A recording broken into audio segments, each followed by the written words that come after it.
that our youth will be employed.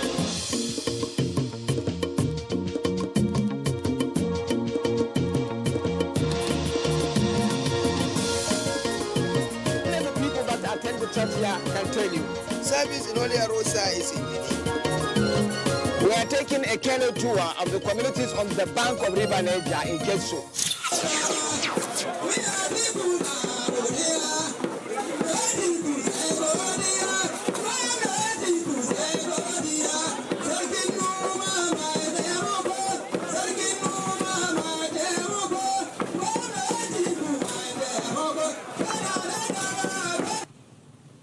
I went to Zuru in Kebbi State at a most auspicious moment. My goal was to capture Ohola. Ohola is an annual cultural festival in Zuru Emirate. It is a festival to celebrate end of harvest. Over the years, it turned out to be a major unifying force for the diverse ethnic and religious identities of the Emirate.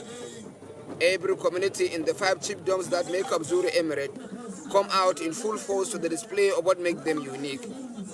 There is that splendid atmosphere of brotherhood, love and mutual goodwill. Ohola is more than a festival. It is a testament of the greatness of an entire emirate.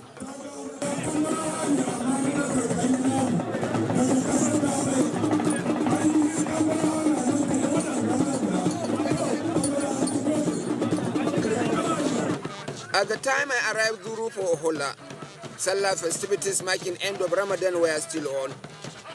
I am used to Salah celebration in my native Kano state, but the aspect of the celebration I ran into in Zuru is a story to tell. On the day, the Emir of Zuru, Dr. Sani Sami, was visiting the home of his ancestors at Dabai. It is the last aspect of the Salah celebration in Zuru Emirate. There is a big story about the relationship between Dabai and the Zuru royalty. Dabai in Zuru Emirate is enjoying the best of times. But why not? This place, little town as it is, represents everything about the chieftaincy of Zuru Emirate. In fact, for every emir that comes out of Zuru Emirate, he must have his roots in this Dabai. And a surprise that in special occasions, this place will be having its place on the sun. There will be dances, there will be songs, there will be everything that you think there is that is going to make it look beautiful and historical. Going around the town, you will find that it is also a historical town. Ancient monuments, landmarks, and all the beautiful things that you can imagine about the culture of people. And you know what? It is particularly Dekarkari town. In context of the preeminence of Dabai in the history of Zuru Emirship, every Salah period, the reigning Emir takes a royal sojourn to Dabai to reinforce his recognition of the chiefdom and receive homage from his subjects. When the Emir is properly seated in the soil of Dabai and homage done, entertainers take center stage. I personally appreciate the spirit of this woman. She looks strong in her resolve. There is this homage to the Emir too, based on the spirit of camaraderie. The Emir was a soldier, a major general in the army before he called time in soldiery. Zuru historically is a kingdom of soldiers, serving and retired. It so happened that a group of retired soldiers came forward to put a military show to salute an old soldier boy who is now king. It is amazing they can still do some press up.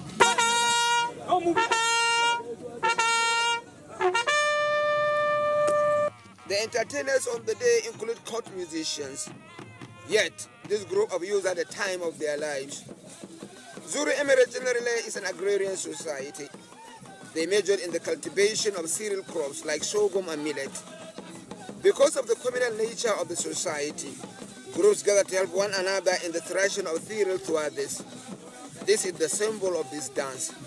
They call it Lawar Bugundawa, the dance of sorghum threshers.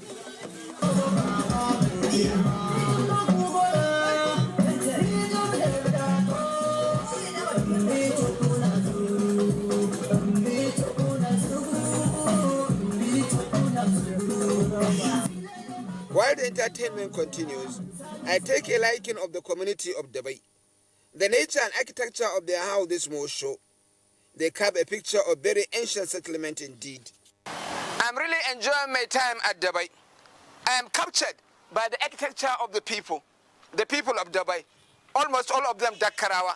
But then they have a beautiful style of building their own houses. Beautiful architecture, as you may say. Now look at it.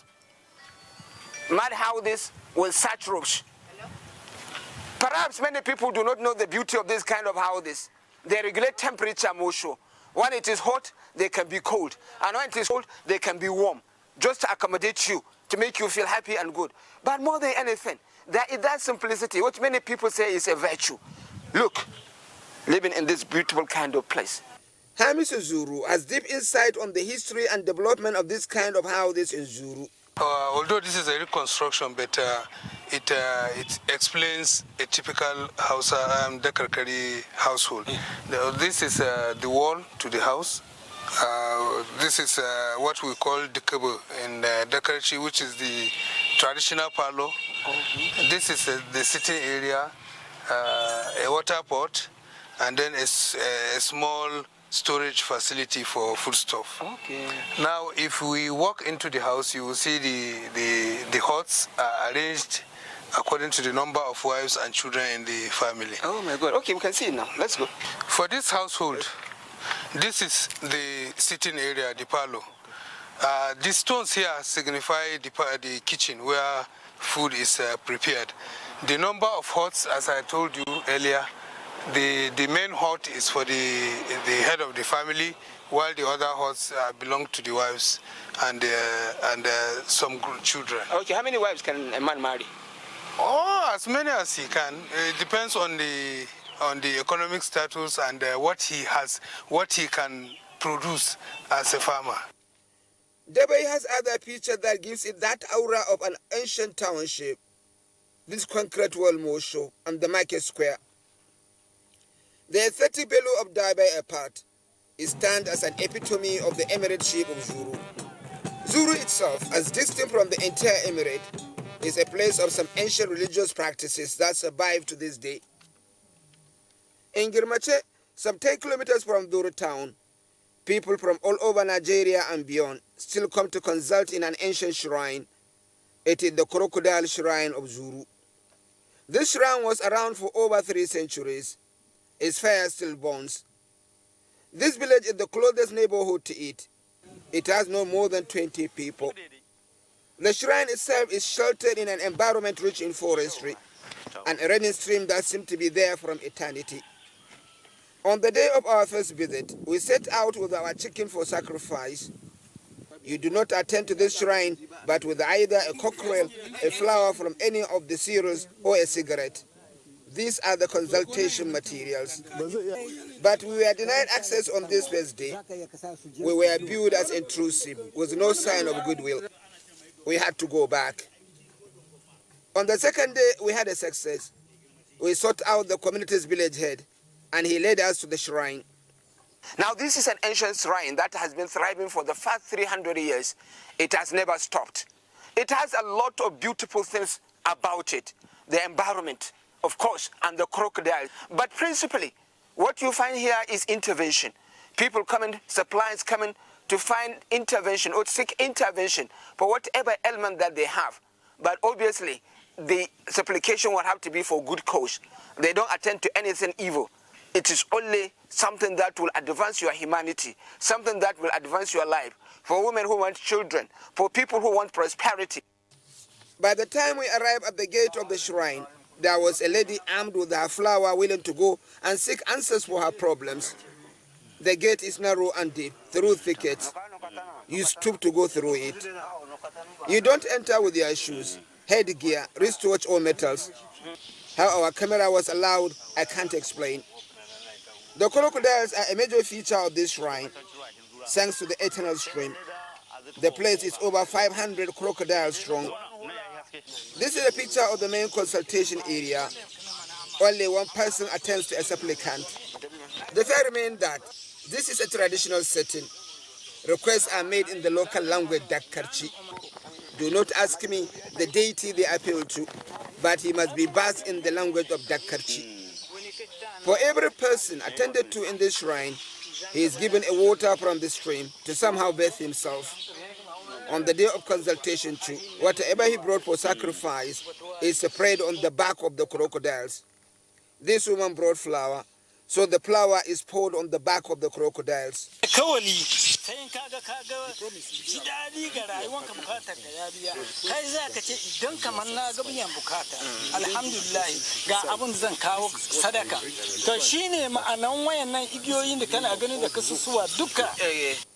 Whatever is brought, however, the crocodiles are given 3 quarters. The 1 quarter is shared among the staff of the shrine. I saw deeper understanding of the roles played by crocodiles in this shrine. Without being definitive, they are the carriers of the messages, the driving force of the prayer's source. There is one thing about them too. There is poultry around them at all times, but they never devour a meat until when they are given. They don't hunt either.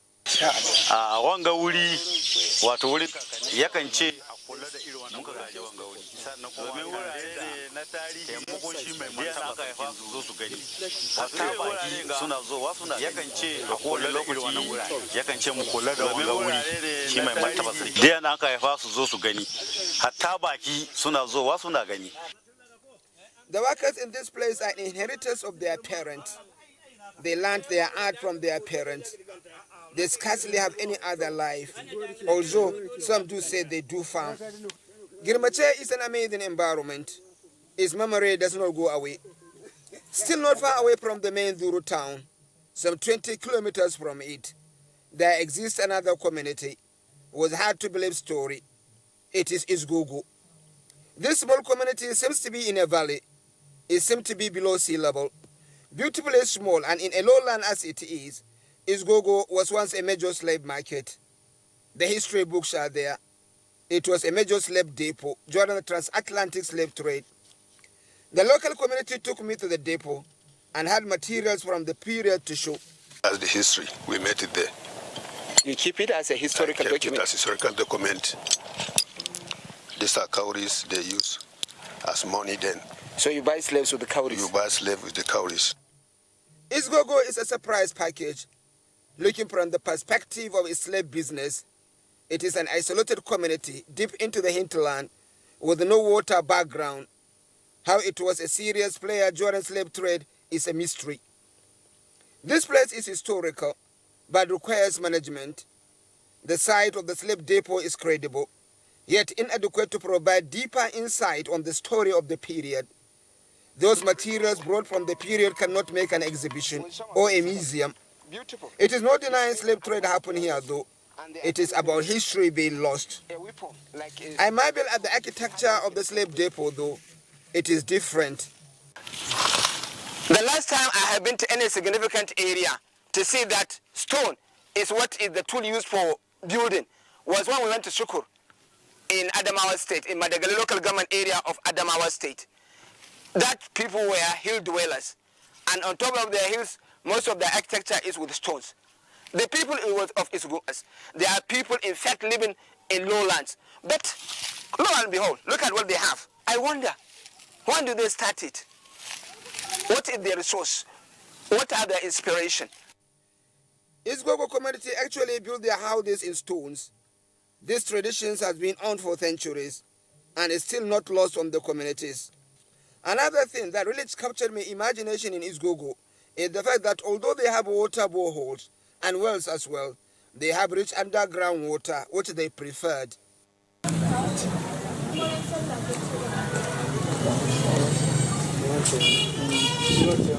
I took my time in Isgogo to capture its ancient walls, which are collapsed, and picture the elevation on our way back. We had to get ready. A whole lot start that night.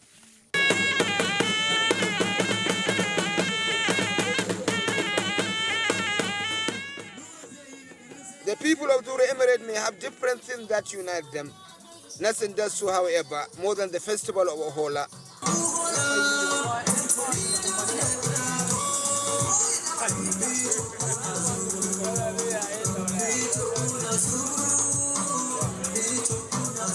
It's a symbol of unity. It brings our people together. You know, we Zuru here, we are multi-ethnic. We have small tribes around, even though we are ethnic groups. Yes. So, and almost our culture almost the same. only with some slight differences. But so this Ohola, we are all doing it. Everybody in Zuru, we are involved in the issue of Ohola.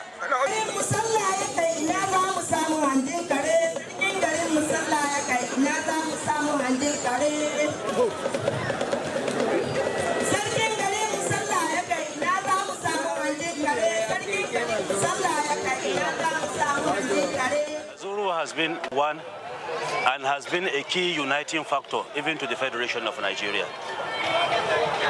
I don't know if you know that nearly every battalion in the Nigerian army, you find Zuru people, right from the inception of the West African Frontier Force. So Zuru and Lelna people have been a uniting factor, have been a factor in the unification of Nigeria. That is why we are one, and we shall continue to be one in Zuru Emirate.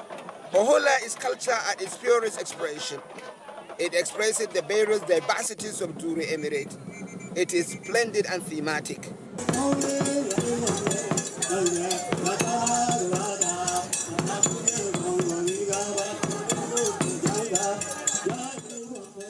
It is 2 days of unstoppable carnival.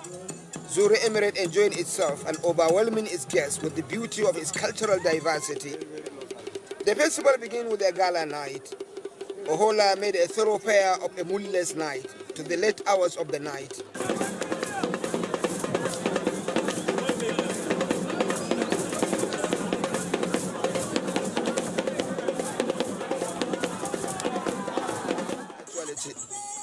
We can only make sense of what transpired in the night and certainly not capture them all. Bori dance is common in Hausaland. In Zuru, additional dimension was added to it. This is a group of Bori dancers from Masagu.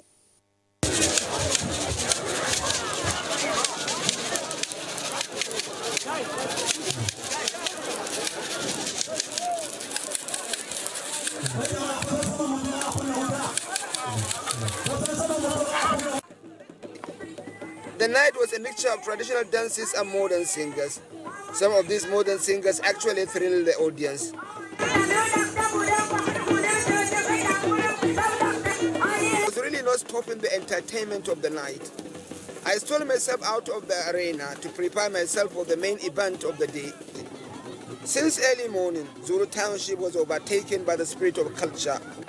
Troops from all the 5 kingdoms that make up Zuru Emirate were ready to go. I captured the picture of the atmosphere before the troops make their way to the arena.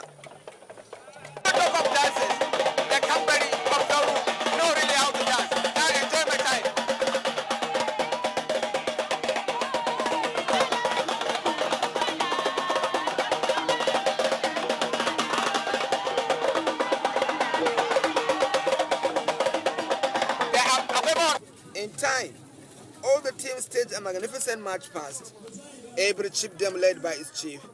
It was a brilliant picture to behold.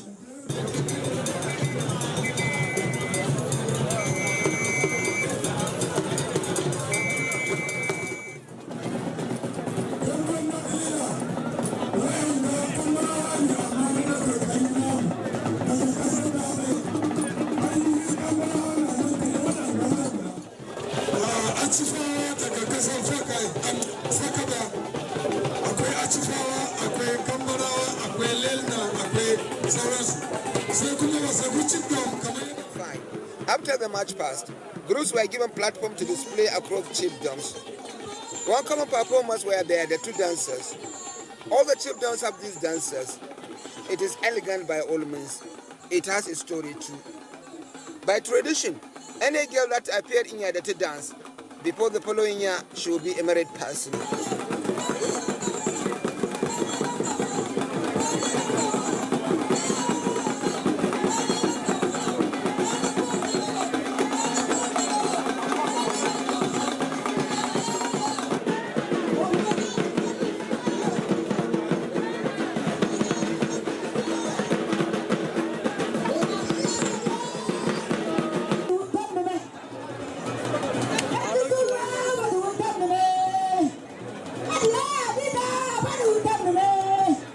Another dance which all the chiefdoms have is Lawan Bugundawa. We told the root of this dance earlier. The tradition is common with all the chiefdoms. There are unique entertainments also based on the occupation and religious practice of people of the Zuru Emirate.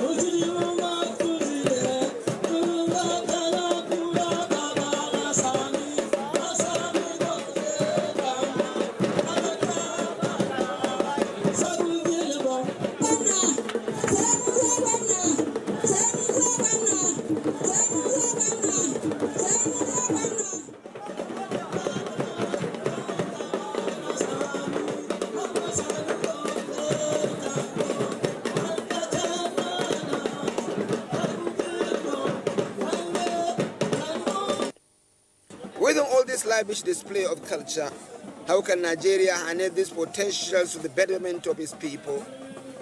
Ability of Zulu and Yawuri to produce a huge investment as far as tourism is concerned is limitless. But unfortunately, it's not known. So our effort now is through this festival to be able to bring out Zulu and Yawuri so that people will see what we possess as potentials for the purpose of trying to see whether we can ride to the next level. Ohola is actually a serious business. I can only do my best. I can never tell it all. I'm very happy with this. So when you go back home? When I go back home, I will live there and tell my children who are not strong enough to be here that yes, you have a culture to showcase, and you should be proud of that culture.